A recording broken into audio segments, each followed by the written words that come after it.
my time. Mr. Speaker, I want the American people to know, with eyes wide open, what is inside this bill. Because we stand here just 2 days after President Trump gave unconditional pardons to violent criminals who attacked our nation's capital on January 6th. And these are the people who want you to believe, who want us to believe that they're trying to quote unquote keep criminals off the streets. When they are opening the floodgates. I want the American people to know what is in this bill. Because in the guise and in the wake of tragedy, we are seeing a fundamental erosion of our civil rights. In this bill, if a person is so much as accused of a crime, if someone wants to point a finger and accuse someone of shoplifting, they will be rounded up and put into a private detention camp and sent out for deportation without a day in court, without a moment to assert their right and without a moment to assert the privilege of innocence until proven guilty. Without being found guilty of a crime, they will be rounded up. That is what is inside this bill, a fundamental suspension of a core American value. And that is why I rise to oppose it. If you're a dreamer, all someone has to do is point a finger and you will be rounded up. And we have seen moments like these happen before. In the Patriot Act, in the wake of the travesty of 9/11, a fundamental suspension of American civil liberties. That is what we are seeing here today.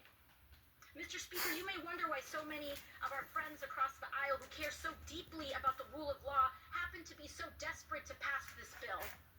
After they are unleashing people who attacked police officers here on this Capitol into roaming our streets, who are publicly saying now they want to get a gun. Suddenly, these folks care about public safety? I don't think so.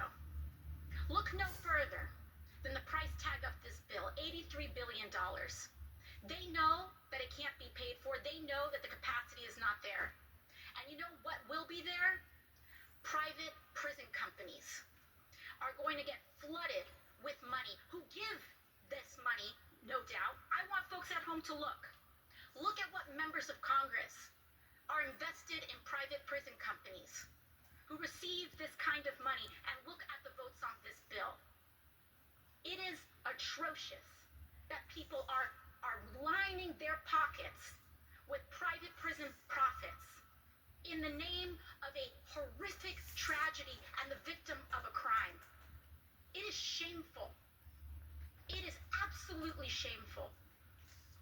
And Mr. Speaker, I'll conclude with this. In a few months, there are members of Congress who voted for this bill who are going to pretend they didn't know about all the bad things that are going to happen because of it.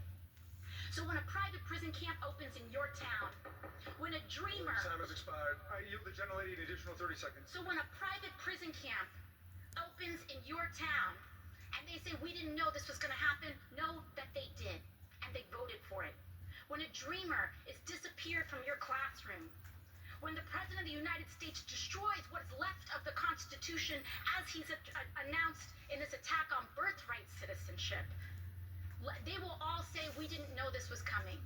And I want the American people to know that they did.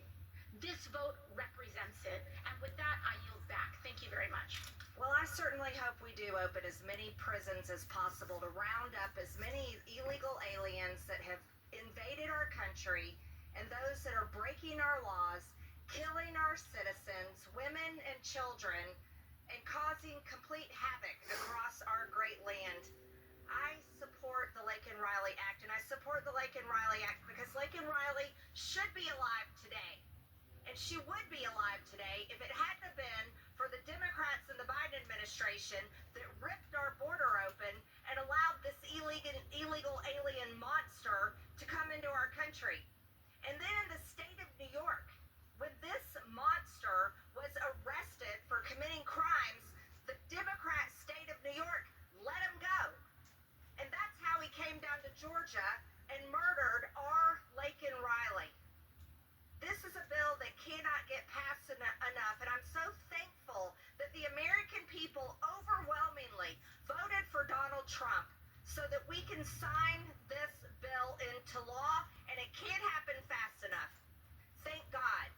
But listening to my colleagues, the Democrats on the other side of the aisle, complain and whine and defend illegal aliens that break the law the minute they cross our border is pathetic. The American people are so sick and tired of it. They cannot believe what our country has gone through. It is enough. It is absolutely enough. But they will go on and on to defend anyone that is not American because of their America Last policies. You talk about tax dollars used, our tax dollars should be used defending Americans.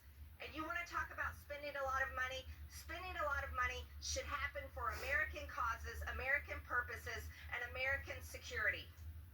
Laken Riley is a young woman who should be living her American dream, and she had the right to do it.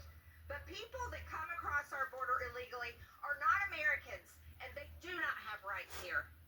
And that is exactly why anytime they break a law, anytime they cross into our country, they should be rounded up